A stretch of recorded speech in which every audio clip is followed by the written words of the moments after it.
Mi nombre es Rosalinda. En 1980 me gradué de la escuela para ser maestra. Para mí, era el sueño de mi vida, lo había logrado gracias al apoyo de mis padres. Recuerdo que, en aquel tiempo, me mandaron a Tlaxcala para ejercer mi profesión como docente, porque no contaba con los recursos necesarios para comprar una plaza dentro de mi propio estado.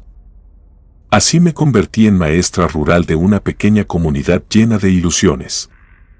Una mañana de septiembre tomé un autobús que, después de más de 10 largas horas, me dejó en un pueblo cuyo nombre nunca había escuchado y además era difícil de pronunciar. Luego, montada en un burro, una persona encargada de guiarme me llevó por casi 3 horas en medio del monte hasta llegar a un caserío casi pegado a la sierra. Durante todo el camino iba recordando a mis padres, que se quedaron solos porque siempre fui hija única. Aunque ya era mayor de edad, era la primera vez que viajaba tan lejos, sola y por tanto tiempo. Había escuchado que tenía que pasar un año para que me pudieran cambiar a mi estado. Serían como las 6 de la tarde cuando llegué a aquel lugar, que parecía estar despoblado.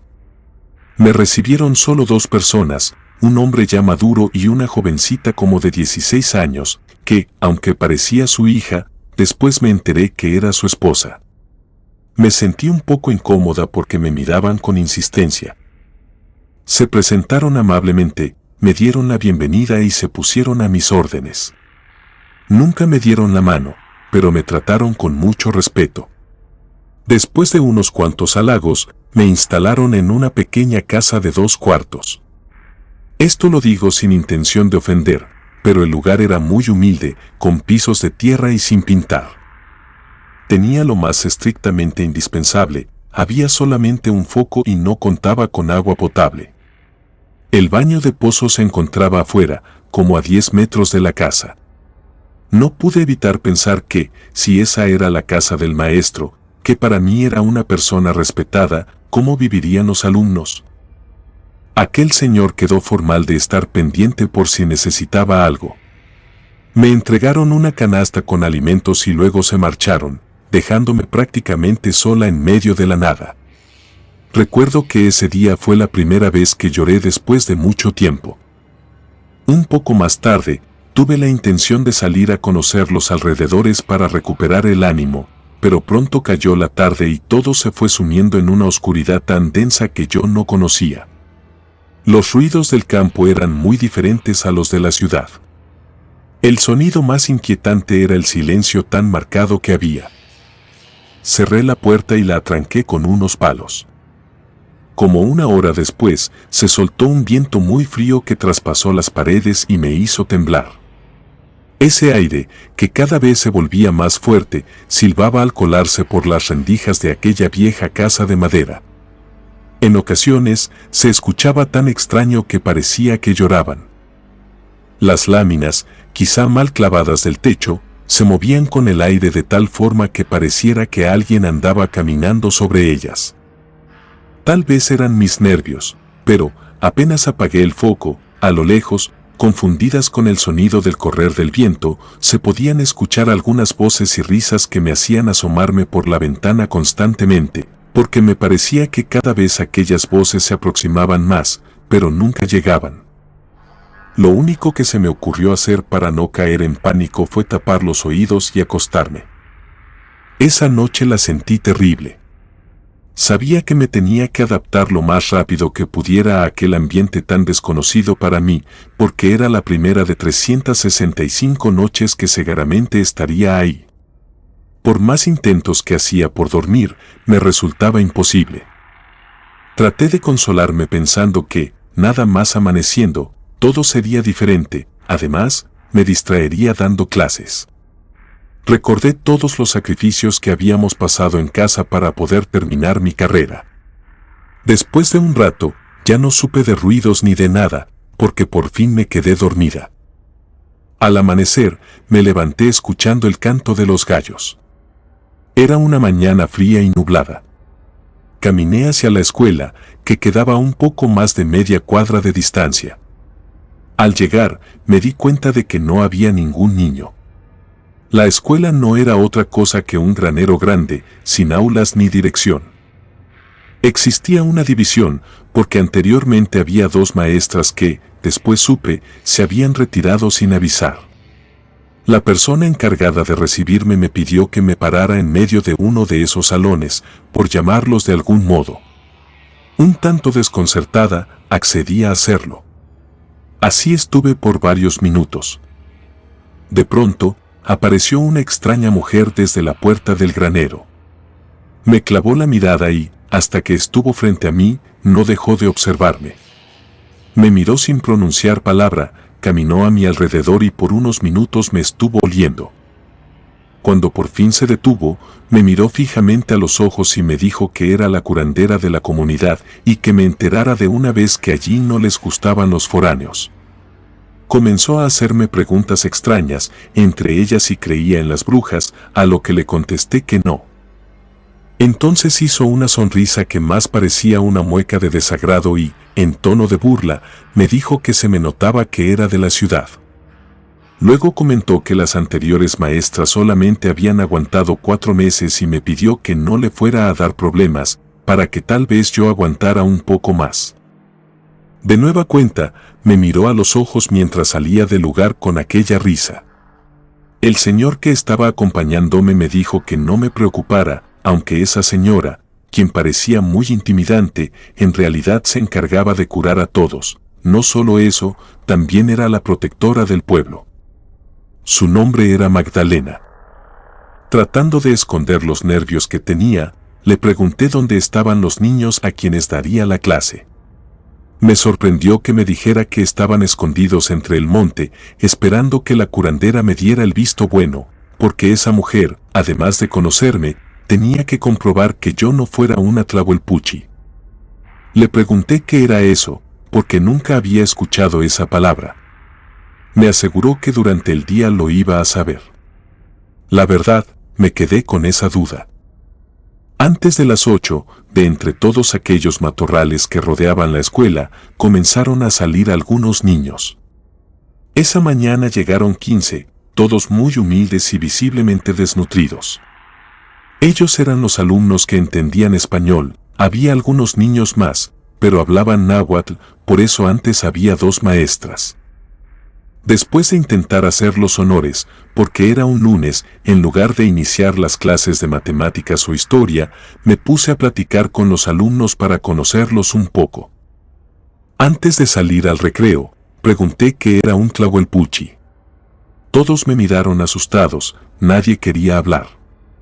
Pensé que quizá no sabían lo que era, hasta que de pronto, y para mi asombro, una de las niñas mencionó la palabra bruja. Sonreí un poco, porque yo no creía en esas cosas. De hecho, algunos de nuestros maestros de escuela nos convencieron de que no existía ni Dios, mucho menos las brujas. Basándome en eso, les iba a decir que cómo era posible que creyeran en esas cosas, pero otra niña se me adelantó y dijo que eran brujas que comían niños. Todavía incrédula, les pregunté quién las había visto. Todos levantaron la mano. Con intención de desmentirlos, apunté directamente a un niño y le pedí que me dijera cómo eran esas supuestas brujas.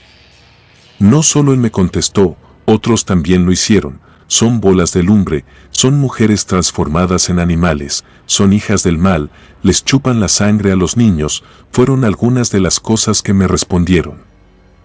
La verdad, no me esperaba esa reacción de los alumnos, así que mejor dejé las cosas por el momento. No tenía duda de que era un pueblo lleno de creencias antiguas y supersticiones que se transmitían de generación en generación. Un rato después del recreo, se comenzaron a reunir las mamás de los niños frente a la puerta. Seguramente querían conocerme. Cuando terminó la clase, las invité a pasar y así presentarme con ellas. Me di cuenta de que, entre todas las señoras, venía la curandera. Al igual que los niños, las señoras me recibieron con desconfianza. Una de ellas, la que al parecer llevaría la voz cantante, me preguntó de una manera agresiva si ya sabía lo que había pasado un día anterior al que yo había llegado. Le contesté que no, que cómo lo podía saber. Me dijo con enojo que un Tlahuelpuchi había mordido a un escuincle de brazos, refiriéndose con eso a un niño, y eso, según ella, solo pasaba cuando había personas extrañas en el pueblo, especialmente si eran mujeres. Así, a las primeras, no sabía a qué se refería la señora, muy ruda para hablar. Me dijo que ya doña Magdalena les había dicho que yo no era una bruja, pero, de cualquier manera, mi sola presencia los ponía en peligro porque la bruja que ahí habitaba creía que llegaban a invadir su terreno y reacciona de manera violenta, marcando su territorio con sangre para hacerse notar. Les traté de explicar que yo no era ninguna bruja, que mi única intención era enseñar a los niños y que no conocía nada de esas cosas. Después de alegar un rato, se calmaron, pero aún así me advirtieron que, si comenzaban los ataques de la bruja, me tendría que ir porque la vida de los niños era más importante que la educación. Cuando se retiraron, me quedé pensando que en algo aquella señora tenía razón, claro, en dado caso que lo que me había dicho fuera verdad. Un poco más tarde, 2 señoras, mamás de mis alumnos, fueron a verme a mi casa. Como iban de manera amistosa, les pedí que me pusieran al tanto de la situación porque me encontraba desconcertada. Comenzaron diciendo que lo del ataque de la bruja era verdad. Ya tenía algunos meses que esa bruja estaba atacando a los niños. De hecho, cuando habían llegado las antiguas maestras, apareció esa tenebrosa mujer. Primero fue una recién nacida. Una noche fría, cuando todos dormían, los perros aullaron de una extraña manera. Además, se soltó mucho viento y los árboles se mecían como si se quisieran sacudir. Algo maligno, y alguno que otro que andaba por la noche, aseguró haber visto una bola de fuego que brincaba por los techos de las casas. A la mañana siguiente amaneció esa bebé sin vida. Dijeron las personas que la vieron que tenía 2 mordidas, una en un talón y la otra en el ombligo. Todo eso ocurrió entre las 12 y las 4 de la mañana. Lo preocupante del caso era que la niña dormía con sus papás. A pesar de eso, ellos no se dieron cuenta de nada. Aquella niña se encontraba con los ojos abiertos. Ella había visto quién la atacó. Siendo una comunidad muy pequeña, pronto se dieron cuenta todas las personas, no solo ahí, también en todos los alrededores. El miedo se fue apoderando de la gente y todo el lugar parecía un desierto. Nada más al caer la noche, cuando se enteraron las nuevas maestras, hicieron un alboroto. Quisieron dar a entender que la niña había muerto por negligencia de los papás y que se querían escudar con algo tan absurdo, tratando de convencer a todos de que había sido una bruja. Repitieron muchas veces que abrieran los ojos. Como no tuvieron el apoyo de nadie, con el paso de los días se tranquilizaron. Un mes después, sucedió lo mismo, solo que esta vez los padres de la criatura estaban despiertos porque el niño lloraba mucho. Primero escucharon que algo pesado se paró sobre el techo de su casa. A pesar del frío que hacía afuera, un vapor caliente se metió por las rendijas y eso era todo lo que recordaban. Cuando despertaron, el niño ya estaba morado. En esa ocasión, la que lo revisó fue la curandera, quien aseguró que al niño lo había mordido una bruja, pero no había sido una cualquiera, era una bebedora de sangre llamada Tlahuelpuchi. A esa bruja, hasta ella le tenía miedo por su peligrosidad. Como una de las maestras quiso volver a intervenir, diciendo que la curandera lo que quería era meter miedo, la gente les hizo saber que ellas eran sospechosas de lo que estaba pasando porque todo había iniciado desde su llegada. Desde entonces, ya no se les tenía confianza. De hecho, hubo un tiempo en que los niños no asistieron a clases por miedo de ser atacados por alguna de las maestras. Tuvo que intervenir doña Magdalena, la curandera. Ella misma fue a olerlas para así comprobar que no eran brujas, menos de ese tipo. Se reunió con la gente para hacerles saber que la bruja podría ser cualquiera de la comunidad, porque las Tlahuelpuchis tenían la habilidad de pasar desapercibidas aún de su propia familia. Además, los ataques solo serían durante la madrugada. Aunque esto causó mucha incertidumbre, los niños poco a poco fueron regresando a la escuela. La enemistad entre doña Magdalena y las maestras se sabía por todas partes. Cuando sucedió por tercera vez, entonces sí intervinieron las autoridades locales y hasta llegó el padre con su gente de la iglesia del pueblo. Trajeron a un médico para que revisara el cuerpo del niño. Después de mucho investigar, aceptaron que era un ataque de bruja. Unos propusieron que hubiera más vigilancia de parte de todos, y otros pidieron que bautizaran a los niños pequeños lo más pronto posible. Con todas estas medidas, tal vez se pudieran evitar más muertes. A pesar de seguir con aquellas recomendaciones, volvió a haber un ataque más. En esta ocasión, el niño tenía 2 años. Entonces doña Magdalena les pidió a las maestras que mejor se fueran, porque seguramente eran a ellas a las que la bruja no quería en la comunidad. Pasaron unos días, y parecía que las maestras no tenían la intención de marcharse. De hecho, dijeron que buscarían una protección contra esa bruja y recorrieron algunos pueblos buscando dicha ayuda. Una noche, mientras las 2 maestras dormían, la bruja se metió a la casa y mordió a una de ellas sin que la otra escuchara nada. Al día siguiente, fueron a otro pueblo para que las atendiera un doctor. Obviamente, no iban a ir con la curandera. Regresaron diciendo que la había mordido una serpiente. Pero doña Magdalena aseguró que, aunque lo negaran, aquella era una mordida de bruja. Se dice que por la noche la bruja mordió a la otra maestra. Entonces se sintieron amenazadas. Ya estando las 2 heridas, ese mismo día se fueron de la comunidad sin avisarle a nadie. Como era fin de ciclo, nadie le dio importancia. Ya habían pasado casi 2 meses. Para terminar con la plática, me dijo la señora que por eso toda la gente tenía miedo, que con mi llegada hubiera más muertos, aparte del niño que ya había sido mordido. Nos despedimos en buenos términos. Yo me quedé tratando de procesar todo lo que me habían dicho. Por primera vez dudé si quedarme para seguir enseñando o, para mi seguridad, regresarme a la casa, perder todo el año y volverlo a intentar en otro estado. Decidí quedarme porque, después de todo, yo no había visto nada raro. De cualquier forma, al siguiente día iría con la curandera. Seguramente ella me diría qué se podía hacer para que parara todo aquello y poder terminar el ciclo escolar. Recuerdo que esa noche me acosté temprano.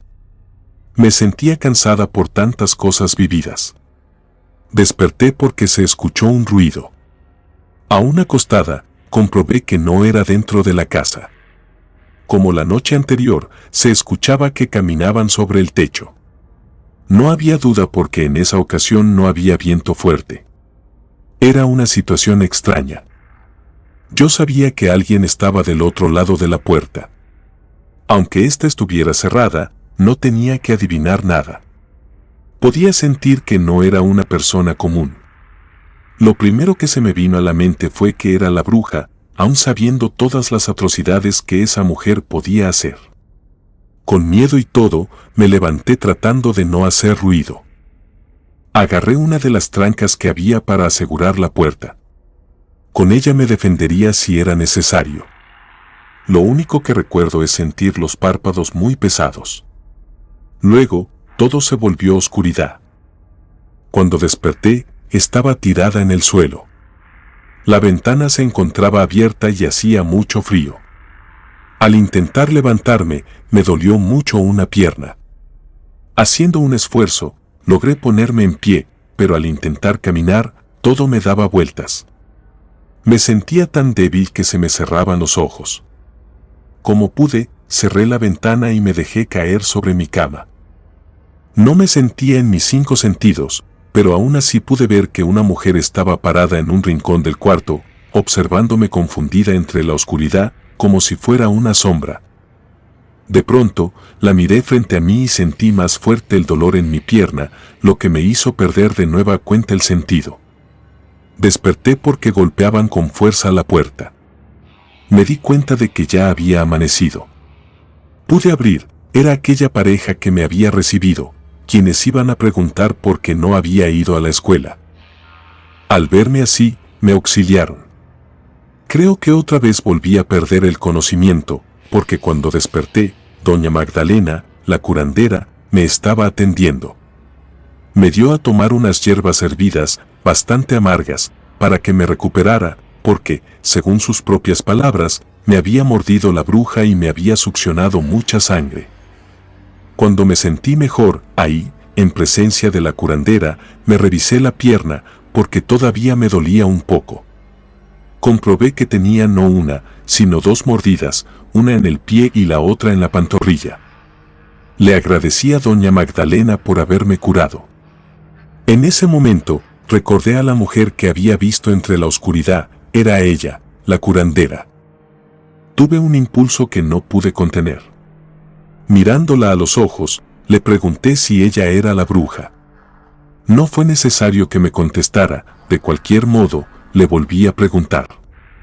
La señora me miraba tan feo que trataba de ocultar lo más que podía el terror que estaba sintiendo. Doña Magdalena me dijo que era mejor que me fuera, refiriéndose a mí como maestrita. No nos dijimos más. Sentí un gran alivio cuando salió de la casa. Ya teniendo la seguridad de que era la bruja, no me quedaría una noche más en ese lugar. Así como estaba, tomé mis pocas pertenencias y salí a buscar quién me podría ayudar a regresar. Por suerte, la misma pareja se ofreció a llevarme al pueblo sin preguntarme nada. Fue un viaje bastante cansado, aunque sorprendidos, mis padres se alegraron de verme regresar. Cuando les conté lo que había pasado, se asustaron mucho. Primero, me llevaron con un médico, quien no supo distinguir qué clase de animal me había mordido. Por supuesto que no le iba a decir que había sido una bruja. Al día siguiente también me llevaron a la iglesia, donde el señor cura me hizo algunas oraciones. Mi mamá le pidió de favor que le regalara agua bendita, y con ella durante mucho tiempo me curó la herida, la cual cada año me retoña hasta el día de hoy. Tengo esas marcas. Nunca jamás regresé a aquel pueblo porque algunas personas me decían que solo doña Magdalena, la curandera, me podía liberar, pero no quise volver a mirarla, sabiendo que era ella la Tlahuelpuchi que se bebía la sangre de los niños de su comunidad. Comunidad de Relatos de Terror, quiero enviarles un gran saludo y agradecerles por todo el apoyo que le han brindado a este proyecto. Ya somos más de 19,000 suscriptores y nuestra próxima meta es llegar a los 20,000. Gracias por todo su apoyo. Si te gustó este relato, suscríbete activando la campanita de notificaciones, de esta manera estarías apoyando nuestro proyecto. Gracias por escucharnos. Relato escrito y adaptado por Gato Negro.